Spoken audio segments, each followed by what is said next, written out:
As soon as Ms. Barley comes back in, we'll get started. I'd love to wait to start the record until she's back.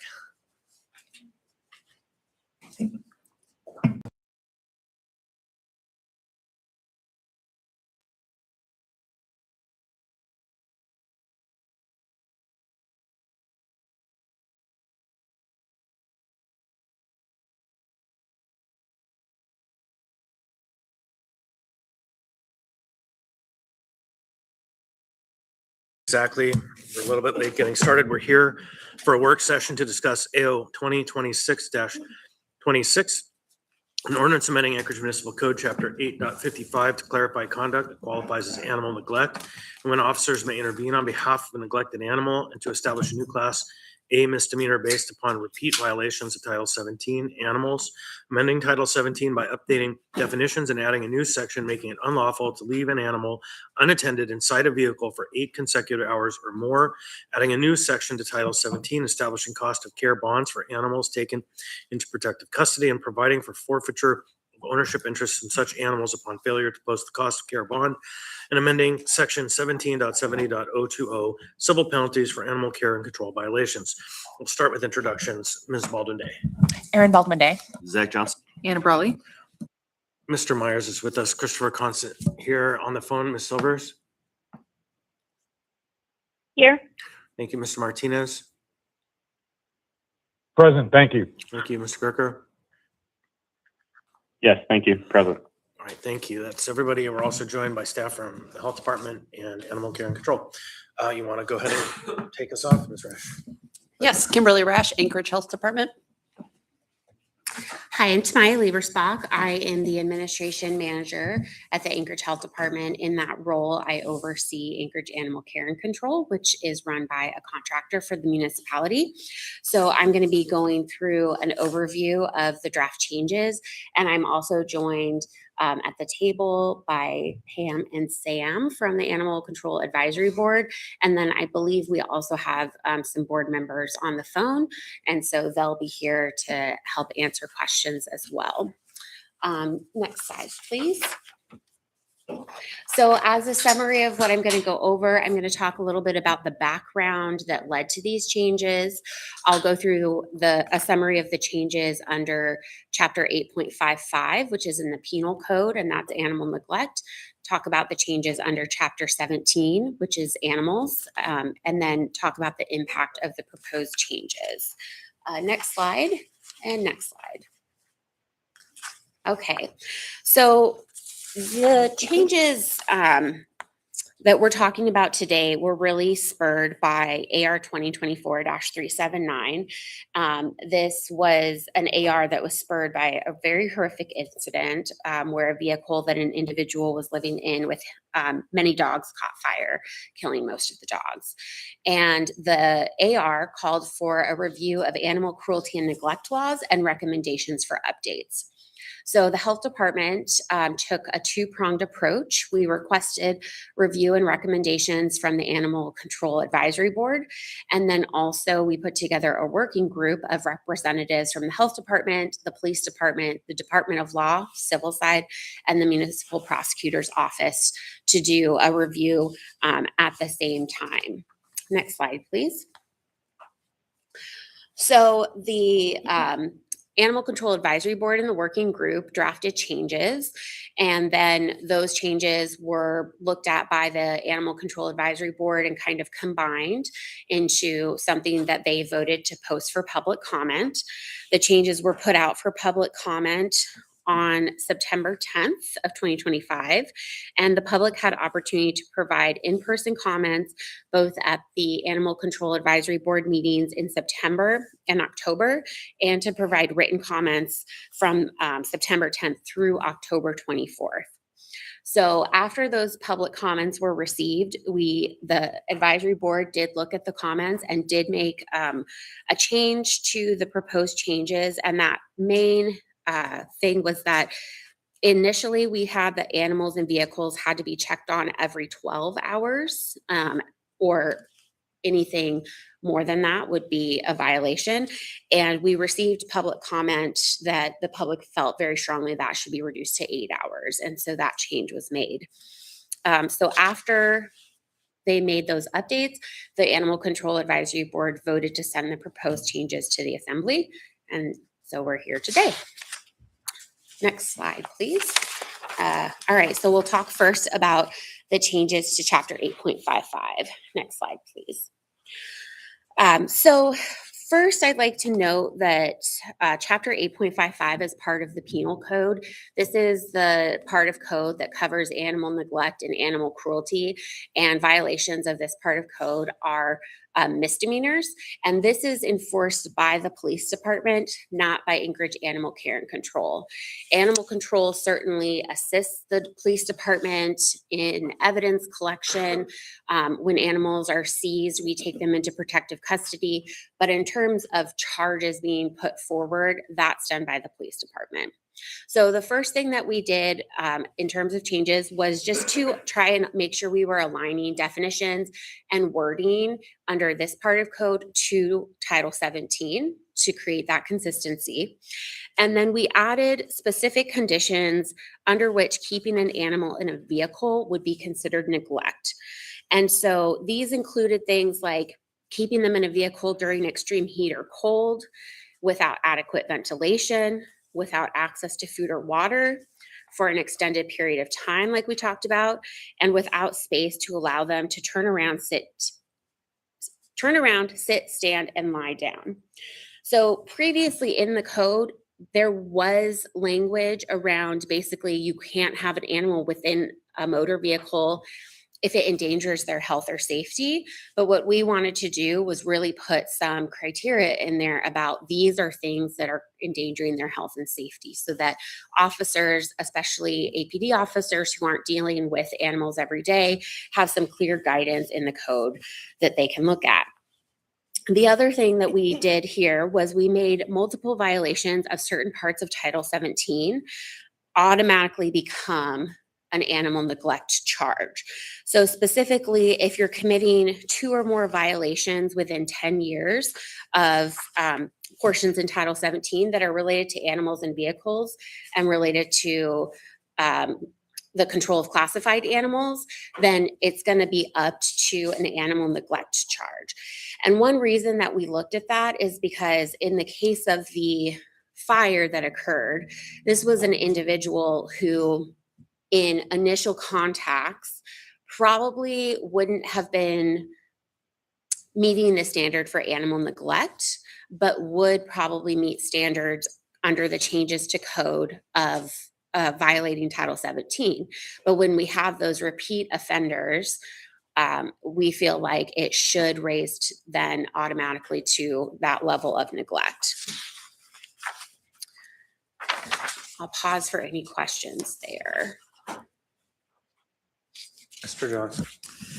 Yeah, thanks. I want to appreciate this. So you mentioned that this can't leave the animal for more than 8 consecutive hours. I mean, I think this is very reasonable. But I'm just kind of wondering from an enforceability perspective, because it seems to sort of have this caveat, like, well, if you go and check on the animal within that 8-hour interval, then you're not going to meet,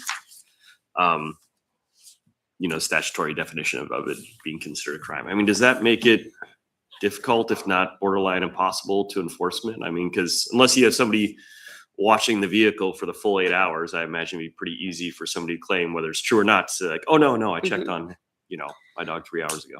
Certainly. So one reason that we did keep that, even with kind of the question around enforceability, is that we have had multiple scenarios where we have let's say security footage of a vehicle where we would be able to say, no, they never came out, or a neighbor or, member of the community videoing.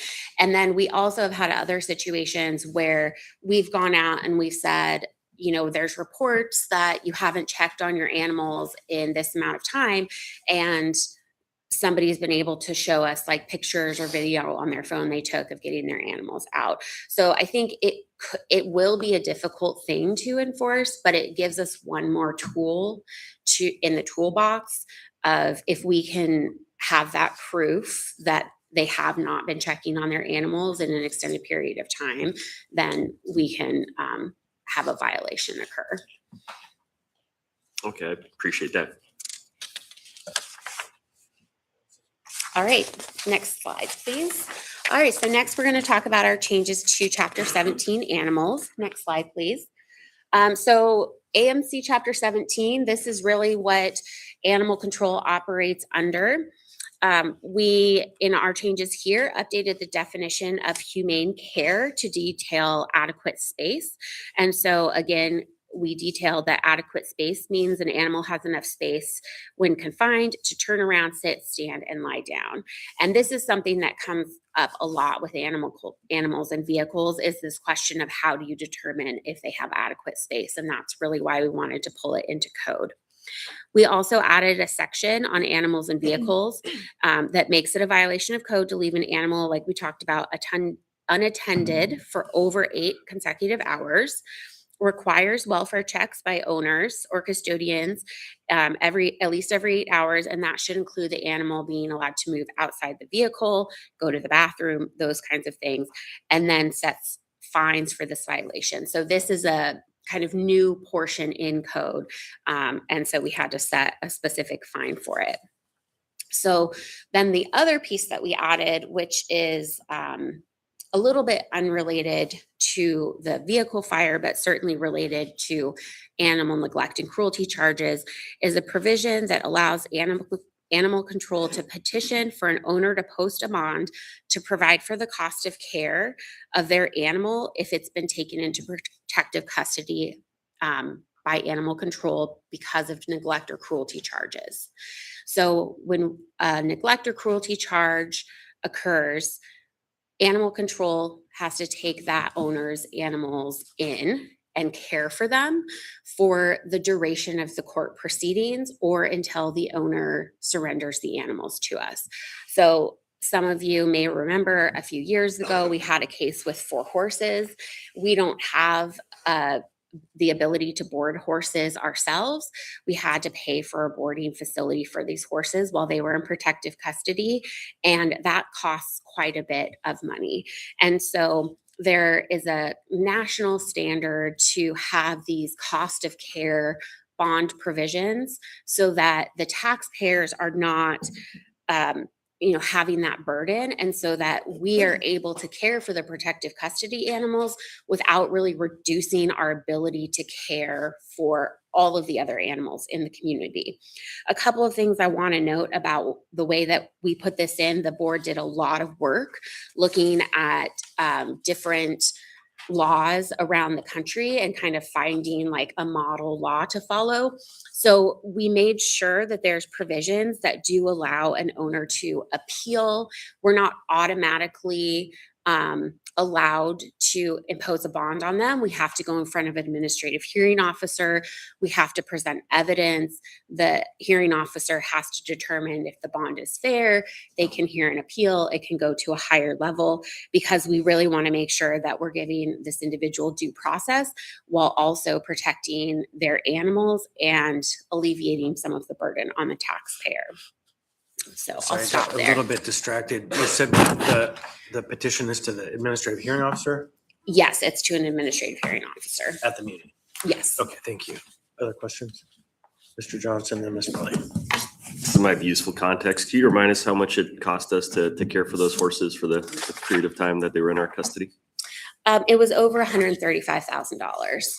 And we actually were fortunate in a way in that case that the owner ended up surrendering them to us. We certainly have had animals in our care for multiple years while an owner goes through a jury trial and various appeals. One thing to add too, with that cost of care bond that we paid out, that $135,000 came from AHD's operating budget. So we had to pull it from several cost centers, and that's why you saw several assembly resolutions and memorandums come in front of you to reappropriate those funds into this cost center to pay for that. So I don't see any horseback police officers or anything. So what did we end up doing with those horses? So when the horses were surrendered to us, they were then put up for adoption and they were adopted out. For one shining moment, the city was a horse owner. Very briefly. Any other? Ms. Brother. I had just a couple basic questions. Can you, because I'm looking at the ordinance here, can you describe what owner, like how you would determine owner? Is that like basically, because there's, I go adopt the cat, I sign the paperwork, whatever it is, but then is that including people in the same household? Or I'm just trying to understand like who would be the party? And then similarly, what are some examples of third-party caregivers? Could that be an individual? Could it be one of these rescue networks? Could it be who does that include? Yeah, thank you. That's a great question.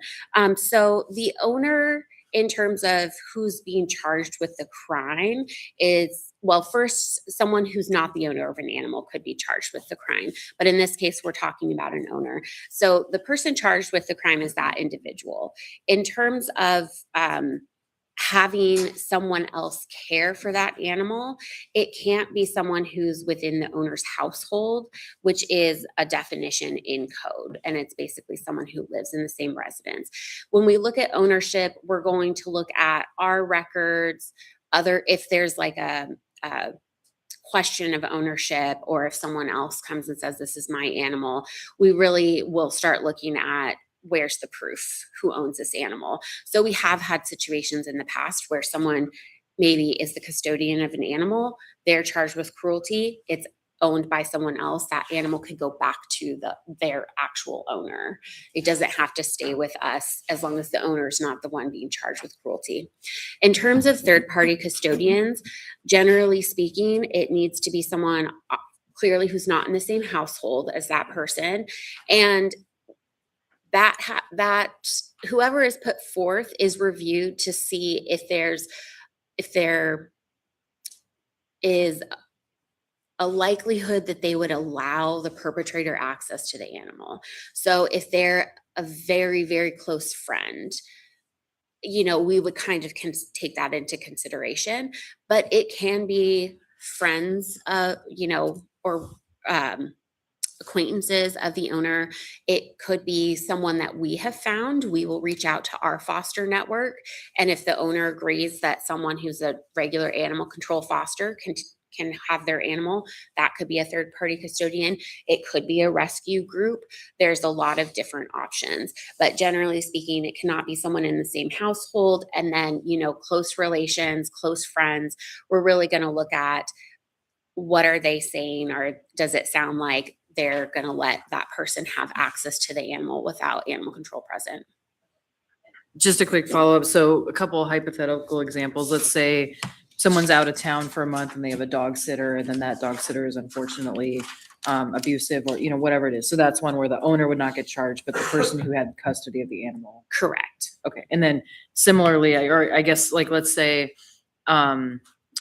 you had a renting out a room in your house or a unit in you're basically a landlord, and then your tenant is engaging in these activities.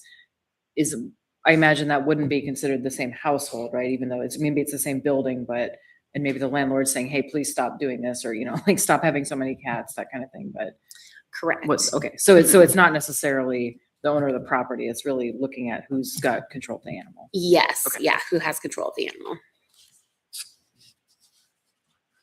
Any other questions? All right. Next slide, please. So then I just want to talk a little bit about the impact of the proposed changes. Next slide, please. So our goal here is to better define adequate and minimum standards of care for animals, both under Title 17 and then carrying those through into the penal code. We also, as I talked about, want to provide more concrete guidance to both animal control officers and APD officers for enforcement.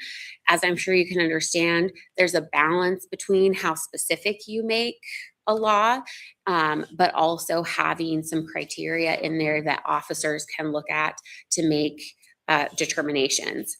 We are hoping that we can escalate consequences for certain repeat offenders so that goes from just a civil penalty to a criminal penalty if they continue to break certain parts of code. And then with the cost of care bond, we want to defray substantial costs incurred by animal control, the health department, the municipality to care for animals when they're in protective custody because their owner's charged with cruelty or neglect.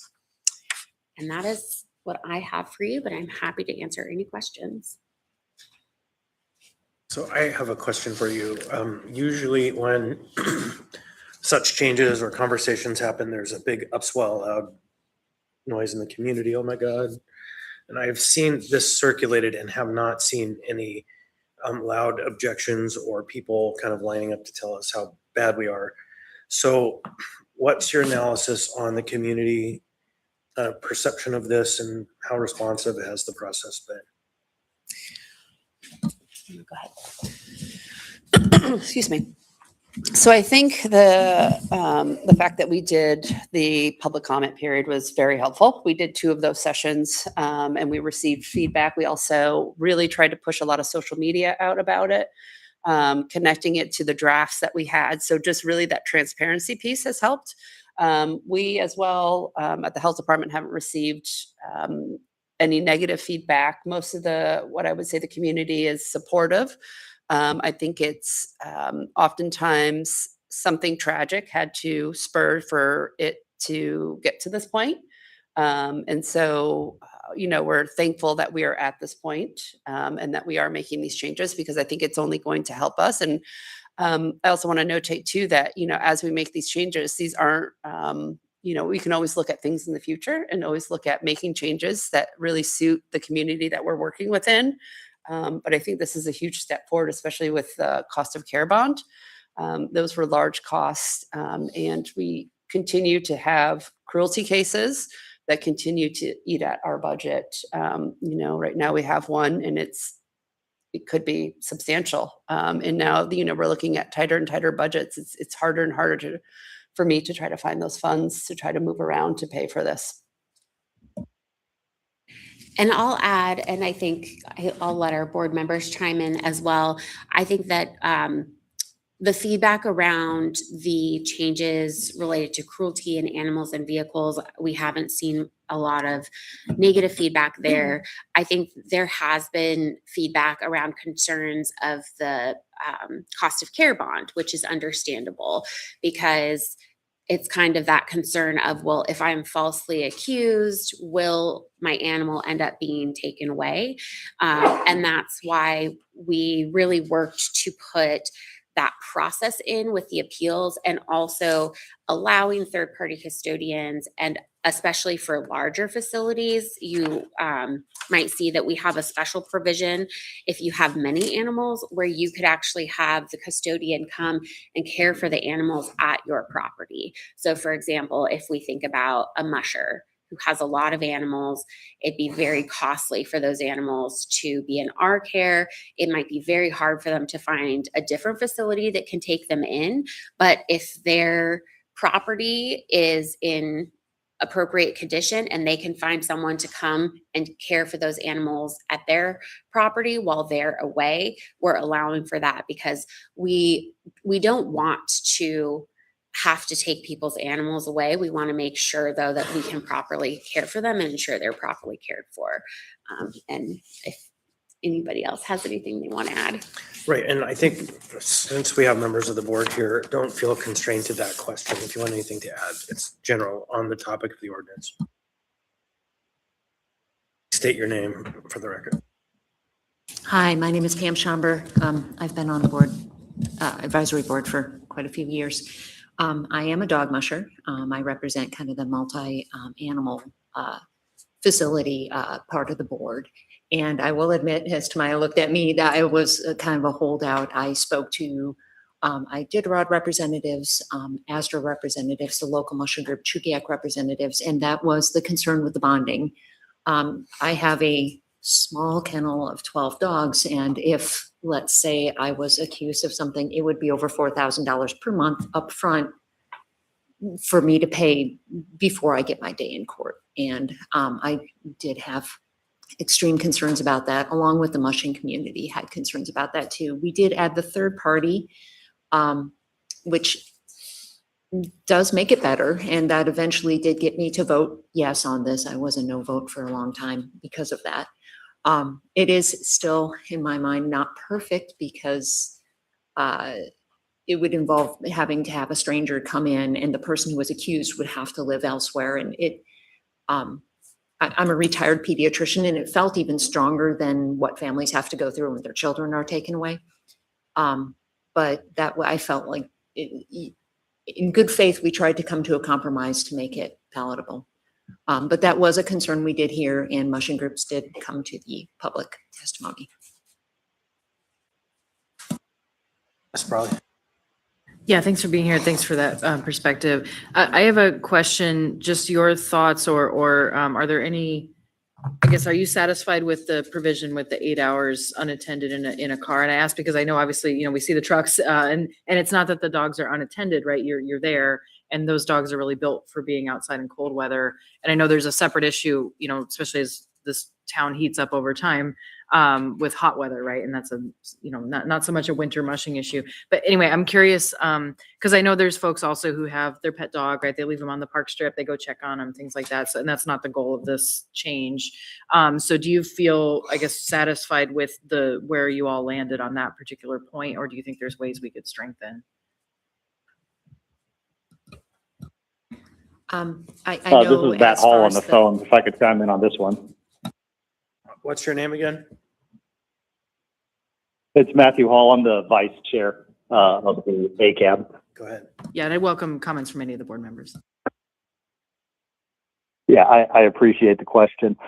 We did do a lot of back and forth speaking about the 8 hours. Obviously, as Tamaya mentioned originally, that was at 12, and we had heard public comment that 12 is too long, and we lowered that down to 8. Really, the goal of the board with all of this is to establish that minimum standard of care, which is outside what may be morally referenced to in a lot of the public. Obviously, with animals, there's a big spread between what people consider that minimum standard of care. So really the goal here is to establish that minimum. I think an 8 hour is a good baseline for folks. And when we're talking about an animal that's unattended, that means that the owner is basically out of sight and sound of that animal. So we could still have an animal inside of a vehicle for a protracted period of time that wouldn't constitute a violation of this section. So I think 8 hours, based off of what we heard from the community as well as what we discussed in our research, is a fairly feasible number to land on. Okay.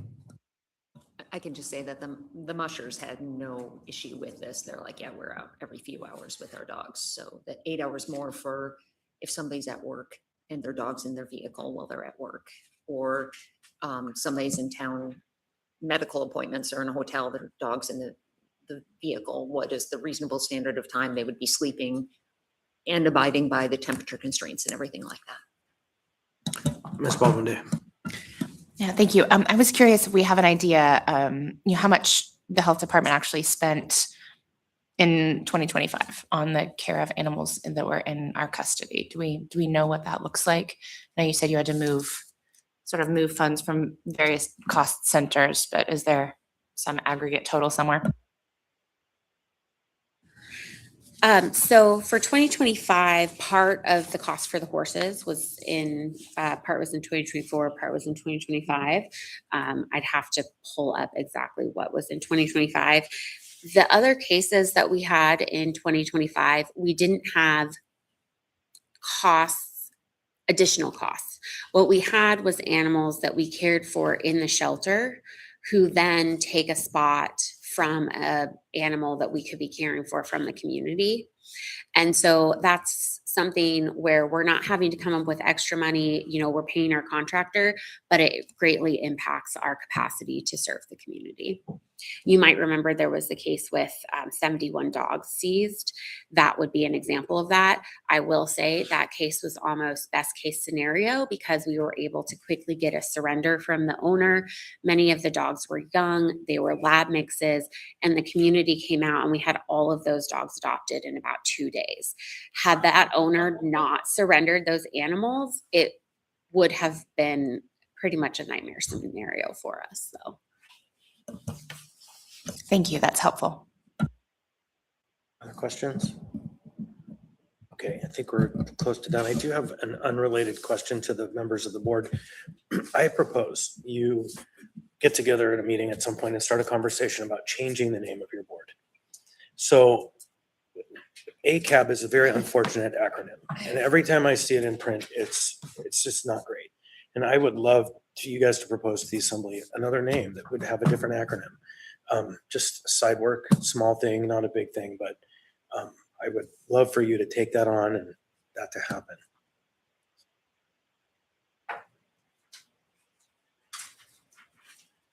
Name yourselves. I'm sure they'll agree. Okay.